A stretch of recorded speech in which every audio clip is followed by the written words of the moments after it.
Okay, it's October 8th, 2025. This fig is one of my favorite figs of all time. This is Italian 258.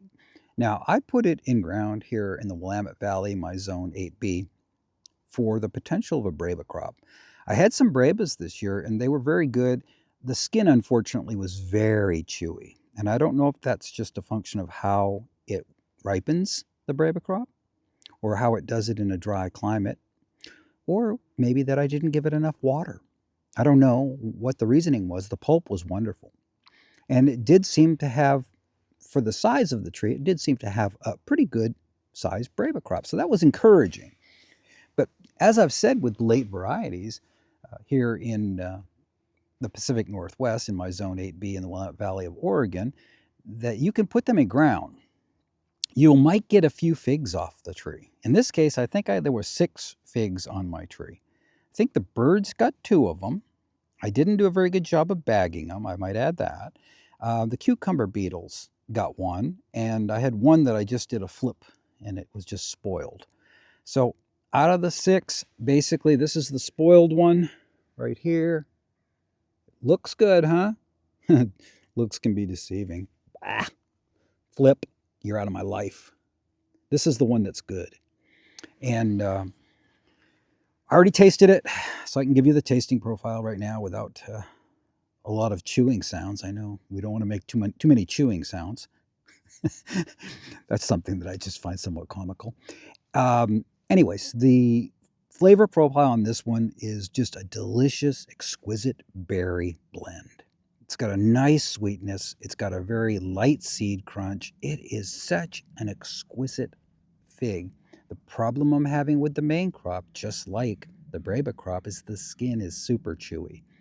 And I don't mind chewy to a point, but then there's a point where it's a distractor, where it's like, oh, geez, this is a great fig in here with a great pulp with this skin that's a little like a boiled tennis ball.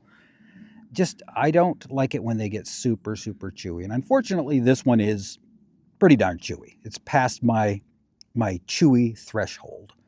So once again, this was a bonus fig. I put it in ground in my short season for the Brava crop. And I'm still experimenting with that. So far, I'm getting some. The pulp is good. The skin is really chewy. So I don't really know how great a choice this is going to be in ground in the Willamette Valley. Now, every now and then with a late variety, you're going to get a main crop to ripen, especially in a year like this year. It's been such a great long season, right? So we're getting stuff to ripen that normally you're not going to get to ripen to the same degree. So I had 6 ripen, main crop. Like I say, only one was worth eating. So would you put a tree in ground for potentially 1 to 6 figs? I don't think it's worth your time. I think there are options here in the Willamette Valley where you can put a tree in ground, whether it be an early Maine or a Brava, and you can harvest the whole darn crop. So why would you waste your time on 6 figs or 1 fig or 2 figs? It just doesn't make sense to me. That doesn't make sense for the amount of work I'm going to put into it and what I'm going to get out of it. Nah, nah, nah, nah, nah. That equation does not compute. It does not compute. Um, so put the stuff in ground that makes sense here. Read the title. What my title on my channel is: early main crop in Brava. That's what we excel at here. It doesn't mean you can't do lates, but you need to do your lates in pots. You need to have a favorable microclimate, or you need to shuffle the pots, or have a hoop house or a heated greenhouse. It's all about heat when you're talking about lates. The earlier you can get your figs to set, the figlets to actually set, the better chance you have of ripening that crop potentially in August, right? So if you could get figlets to set 2 months earlier instead of messing around in October, do the math.